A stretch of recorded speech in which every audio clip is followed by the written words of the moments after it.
Membaca data 6 presiden hingga yang kini menjabat secara ekonomi ada hal yang menarik. Ada 3 data yang coba kita bandingkan. Sahabat, tujuan informasi kali ini segaris lurus dengan informasi-informasi sebelum ini, di mana 3 presiden terakhir terbukti tidak bisa membawa Indonesia menjadi negara superpower. Lalu ada 10 nama calon yang saat ini ada di berbagai media dan lembaga survei, di mana mereka mau menjadi pemimpin 280 juta bangsa Indonesia nantinya. Pertanyaannya, siapa yang akan membuat Indonesia di tahun 2045 Indonesia bisa menjadi negara superpower?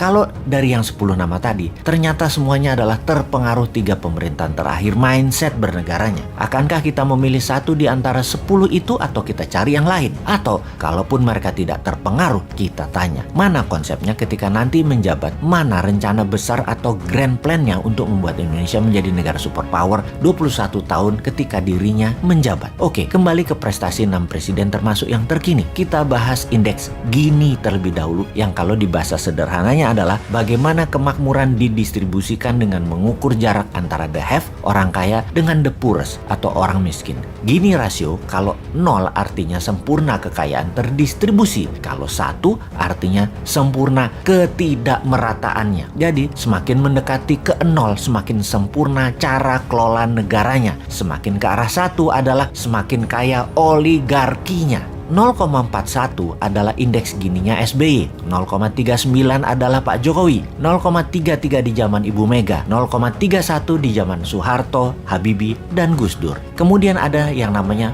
fiscal space yang kita sederhanakan pemahamannya. Kalau di perusahaan itu ada istilah free cash flow. Semakin banyak free cash, semakin banyak space-nya, semakin longgar, bisa banyak geraknya. Biasanya diartikan dengan kemampuan mengumpulkan pendapatan negara termasuk unsur pajak di sana. Jadi kalau tumbuh, maka fiskal negara yang berbasis pajak semakin banyak uangnya. Zaman Pak Harto bertumbuh 62%, Habibie 36%. Gus Dur 45%, Megawati 34%, SBY 285%, dan Pak Jokowi 6%. Dan tidak ketinggalan pendapatan per kapita, di mana rata-rata pendapatan setiap individu untuk hidup 1 tahun itu adalah pendapatan per kapita atau dikenal dengan istilah GDP per kapita. Pak Harto selama 31 tahun tumbuh 767%.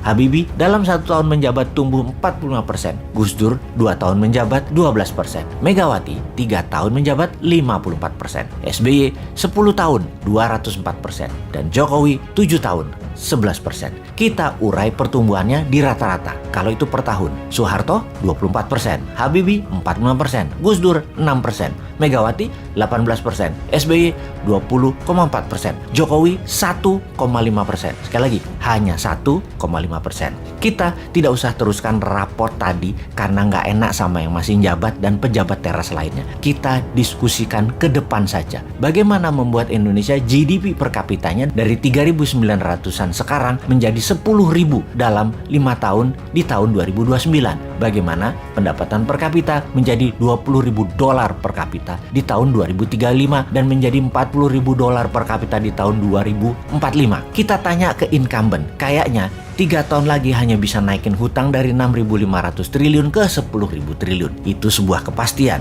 Kalau kita tanya ke 10 calon yang nanti di tahun 2024, kayaknya belum ada yang mikirin karena otaknya saat ini adalah hanya bagaimana menjadi terkenal dan disukai publik. Ketika menjabat, kumaha engke wae lah, rakyat teu ngarti. Pastinya ketika menjabat nanti, ya dalam 5 tahun, otopilot aja pemerintahannya dan kelolaan bernegaranya. Keputusannya tetap populis. Populis di mata rakyat dan populis di mata Tiongkok. Kalau New Mind jelas, printing money, bunga deposito 0%, kelolaan selat dan perairan internasional di wilayah Indonesia 100% untuk keuntungan Indonesia, seluruh sumber daya alam mineral sampai hasil akhir 100% diproduksi lokal, sehingga kita pun memiliki bursa barang jadi, spot dan future price-nya yang menentukan Indonesia untuk mineral tersebut. Pastinya 10 juta putra-putri terbaik berguru ke seluruh dunia dan semuanya telah selesai wajib militer. Mereka lah yang akan membangun dan mengelola domestic direct investment dengan printing money di KEK, kawasan ekonomi khusus. Mau ditiru konsepnya, wahai para calon, atau punya konsep lain? Ditunggu loh.